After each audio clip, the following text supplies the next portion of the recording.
everyone, this is Christy, Castle and Compass Adventures. I'm back for a new video on how to maximize your Disney trip and turn a basic Disney trip into a wow one for you and your family. You know the difference. You can feel the difference between a trip that is challenging, not the right hotel, not the right dining experience. You can just feel the difference in what that trip is like. And today, hopefully I can give you a few tips and tricks to make that trip the wow trip that you had desired. So most people think that you have to spend a lot of money to have that wow trip, and that is just not the case. There's just a few details to pay attention to that can help you turn that trip into something absolutely spectacular. So here are 5 things, and I'll walk you through each and every one of them.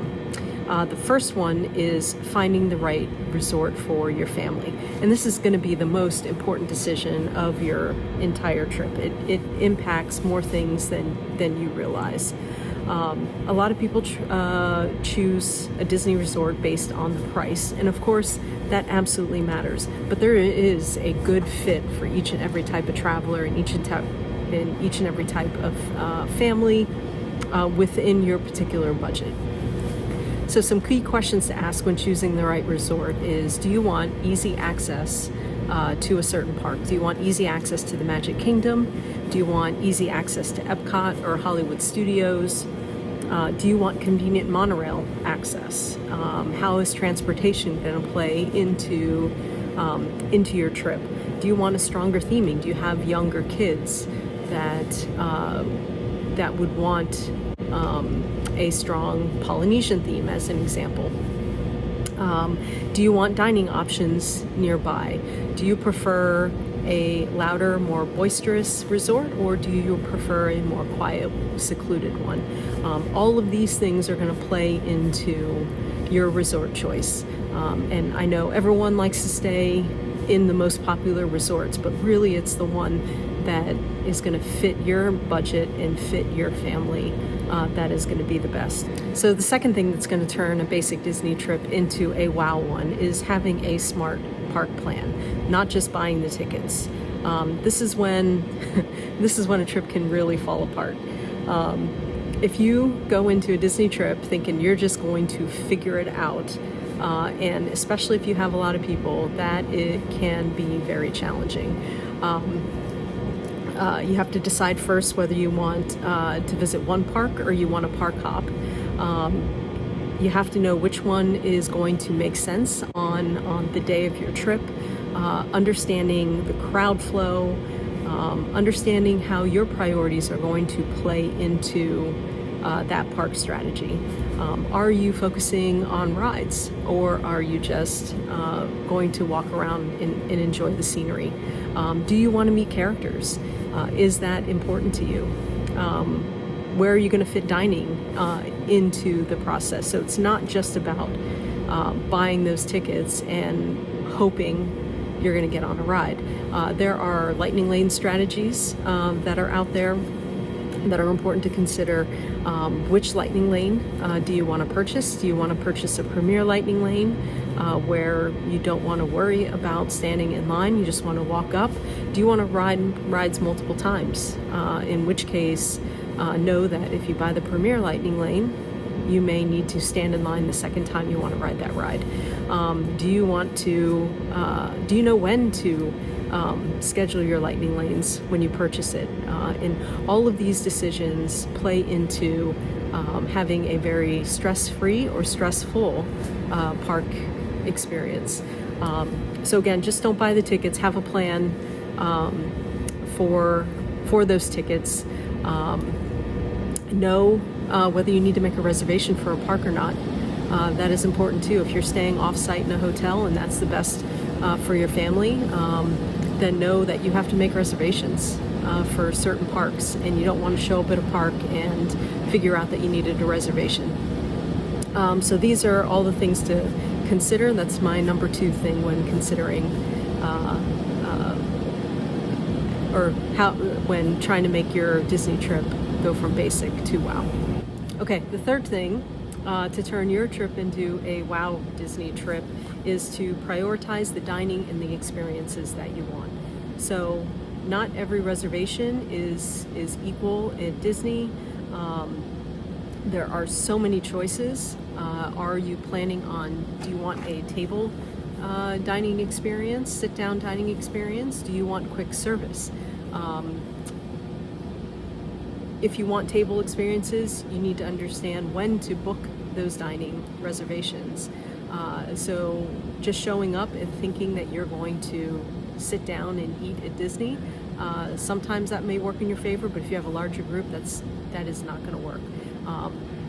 So prioritizing dining, and then also prioritizing those magical extras that you want to accomplish, and really planning your day around those is very helpful in making a frustrating day become a really smooth and easy one. And this is especially helpful if you want a very certain type of dining experience. So if you want a character dining experience like Cinderella's Royal Table or Chef Mickey's, you'll want to know when to plan those and how to build them into your day. If you want a fireworks dessert party, that only happens on certain days, so you need to plan around those basic experiences. There's an Enchanting Extra where you can dive in the Epcot Aquarium at the Seas Aquarium. Know that that's going to take up a big chunk of your day, and you need to plan for that ahead of time. So I think the point in the last two for a park strategy and for dining is to really prioritize what you want to get out of your trip first before you get there. Do you want to focus on rides, or do you want to focus on other types of experiences? It's really important to have a very clear plan with your family as you're approaching these parks to make sure that your experience is smooth. And this brings me to my fourth one, is building in the right pace. This could be the biggest difference of them all. So I know a lot of people that come down to Disney for 5 to 7 days, and they just build everything into those 7 days. And it can be, and that could be fun on day 1, 2, or 3, but it quickly becomes incredibly exhausting. So know your limits. Know some of your limitations. Know if you need to build a rest day in there. Know if you need to enjoy the resort and stay at the pool for a little while. Maybe build half days if you can't do a full day. And this all comes full circle to the hotel that you want. If you know you can only do half day in the park and you have little kids that need to take naps, maybe you want to prioritize that hotel that's on the monorail loop where you can do half day at the Magic Kingdom, come back for lunch, take a nap, and then head back into the park in the evening. So that's just one example of structuring your day so it fits and allowing you to find the right pace. If you plan to rope drop one day, you may not want to do fireworks the night before, where you're not getting out of the park until 11 o'clock at night, or sometimes with the crowds after transportation, getting out at midnight. So those are the things you need to consider. You may not want to rope drop that next day. So plan for that. So I think the key thing in this fourth tip is that balance really matters. It is very likely you will have 20,000, maybe even 30,000 steps in a day, and finding where you can build that space into your itinerary will really help make that Disney trip feel incredible. Okay, and the last tip that I have is having the details handled before you arrive. You don't realize how much it takes to build that Disney trip until you're there and your face is in your phone the entire time. And if you're the planner, that is incredibly frustrating, because everyone else gets to experience the magic of Disney and you're just in your phone trying to plan those lightning lanes, trying to get those last minute reservations. So it starts by knowing what your plan is understanding your resort, understanding the transportation, knowing what your priorities are, having dining planned out ahead of time, and understanding your flow. And once you have all of that in place, then you can truly relax and enjoy, because you've already handled all of the stressful decisions. And when those decisions are handled ahead of time and you already have a plan in place, you don't have to worry about what you forgot. You'll feel prepared. You won't be managing every single moving piece by yourself, and you'll get to focus on the excitement. So if there's one thing to take away from this video, it's the difference between making a basic Disney trip turn into a wow Disney trip is not one giant splurge. It's really about digging into the thoughtful details, the right resort, a smart park plan, prioritizing the right experiences, building the right pace in your day, and having all of the details handled before you arrive. And those are the things that make Disney feel a lot smoother, easier, and a lot more magical. And this is the type of trip that I love helping my clients create at Castle and Compass Adventures. Disney should feel like magic, not like a huge logistics exercise.